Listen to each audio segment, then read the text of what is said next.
Coach? Do you think your zone and your press really turned that game around, got you playing a different level? Well, you know, they were really cooking early with their offense. We were having trouble with them. But we were also having trouble with the offensive end. They were up in us pretty good. And it didn't seem like we got any clean looks early. I mean, even the 1-3 that Zach made was not a clean look. So it changed the sort of the complexion of the game in terms of style. It slowed it down a little bit. And there's plenty of time, so it enabled us to, get it back. It was 21-5, and then all of a sudden it's 23-8, it's 23-10, and then all of a sudden it's 23-15 and 23-17, and the crowd got really involved, and we were getting some steals, and we were working to get some baskets. We got some loose stuff, and we weren't getting anything loose early, and we stayed after on the glass. I mean, what you have to do against this team. Have you ever seen a game turn around like that quickly?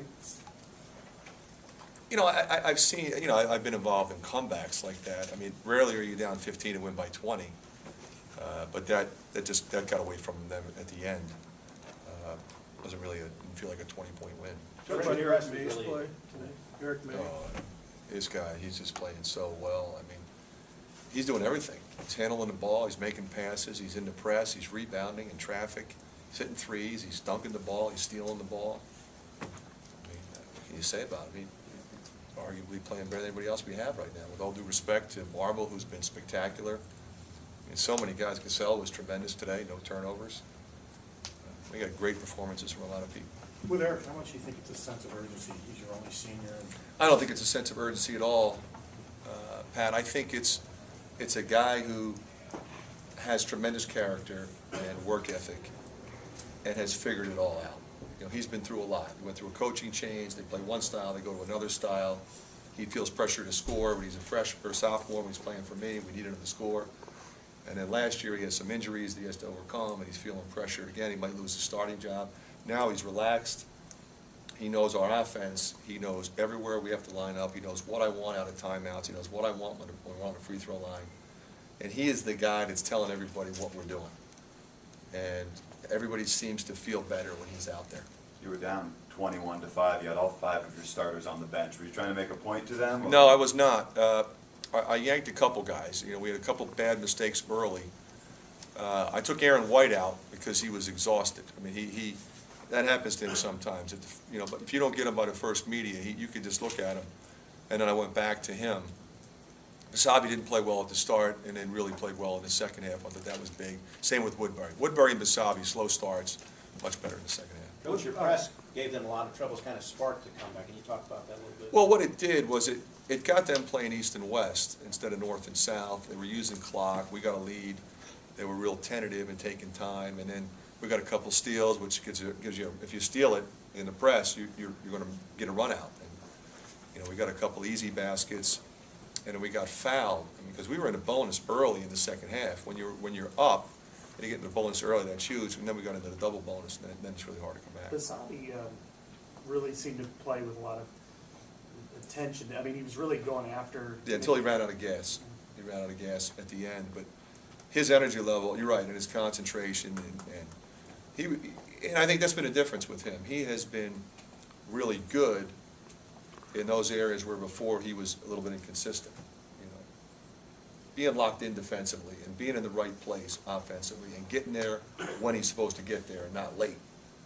He kind of moseys around sometimes, and we're ready to go, and he's not ready to go, and that screws everything up. So he's getting more and more locked into that kind of stuff. He had a steal on the sideline there, and then a really nice pass. Then it was a great read. Yeah. It was a great read because he made it look open, and then he took it away. And he should do that more with his length and his athleticism. And that's a guy that's locked in now that wouldn't have made that play a year ago. You had as many steals today as you did turnovers. What does that say about this team? Well, it says that I think we recognize there was a sense of urgency in the game. It says, that we're reacting appropriately, and when you get behind, you can't be turning the ball over. You got to come down. You got to get a shot. Because if you get a shot, it might go in. You might get the rebound. Two good things happen when you shoot the ball. If you turn it over against this team, it's typically a dunk, and that was, clearly a point of emphasis for us this week. you can't turn the ball over, and you can't take crazy shots that are long and they go, and, you know, all of a sudden Williams and everybody's dunking the ball on you. The way that you responded today, are you hopeful that this sort of sets the tone for the rest of the season? Absolutely. I mean, you know, we're playing well. I mean, we're playing better. We've got a lot of different individuals contributing to what we're doing. And this is a time of year where teams tend to tire and feel pressure. You know, for us, we've got so many different players contributing. Everybody's ready to go. Nobody knows who's going to get it done tonight, and it's a beautiful thing. You talk about the sense of urgency, but then you look and you're down 21-5. I mean, a team could have collapsed, could have felt the pressure of the moment, but just talk about how you feel about the way your Well, team the responded. thing you got to remember is, you know, they came into this game with a sense of urgency as well. You know, and you got to give them credit for how they played at the start of the game. They jumped us.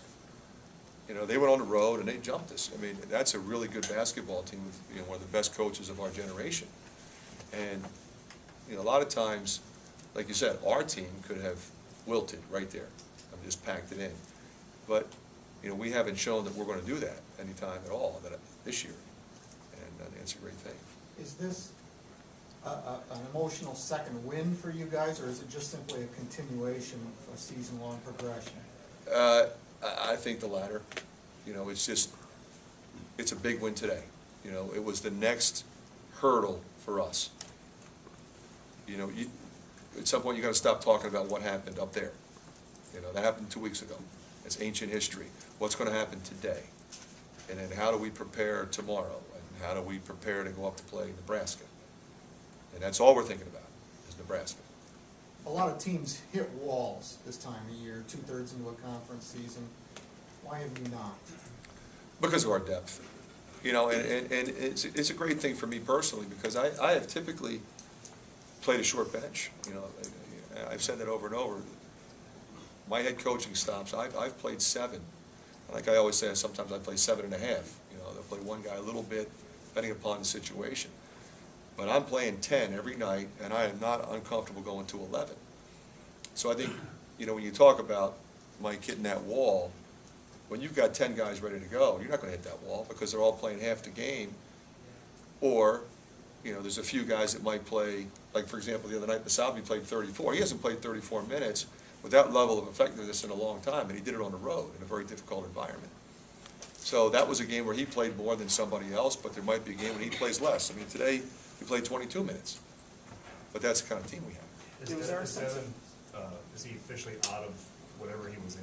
What's that? Is Devin officially out of whatever he Yeah, was in? I think so. You guys got a second for the TV interviews. What did you say to him on the court? What did I say on the court? Well, you know, he talked about the start and how we overcome the start. We talked about the press. We talked about the zone.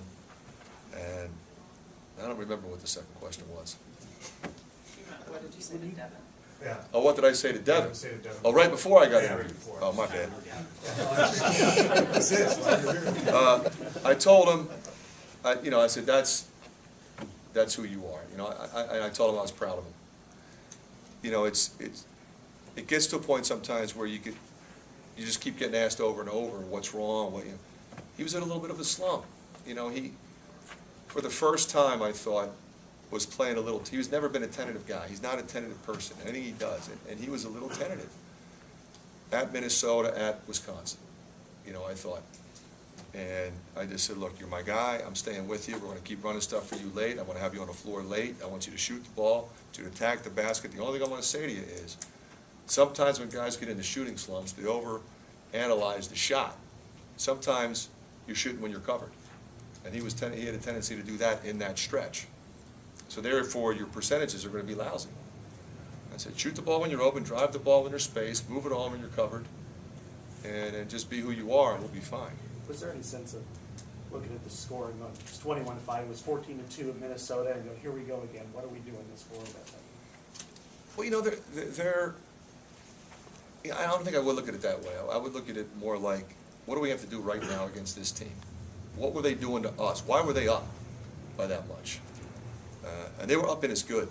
And they were doing some switching, and they were making the next pass difficult, and we were kind of catching it, not facing the basket. So we went to some sets and tried to put people in positions where we would get a better shot. We changed the defense, we changed the lineup, and little by little, we just crept back into it. So, I don't think, you're thinking about what happened 2 weeks ago, what happened against somebody else, but what do we got to do right now? That's what's going through my head. 2 more questions. Coach, Aaron White really got aggressive to spur that run in the first half. How big was his play today? Well, I think what was great about it in particular was how he was driving the ball to the basket. I mean, he's going to get rebounds, he's going to attack occasionally and dunk the ball, he's going to shoot the ball a little bit, he's going to get some pokeaways, but he was making a clear effort to drive the ball to the basket, get to the free throw line, get us into the bonus, stop the clock, allow us to press. And that impacts the game dramatically. Coach, looking ahead to Nebraska, talk about that. Well, they're playing very well, and we're going there. And, Tally's playing extremely well. Gallegos, U-Bill's one of the best offensive rebounders in the country. Timmy's done a terrific job. I really like their team. They're going to challenge us in a lot of ways, and we just have to be ready for them. Okay. Thank you.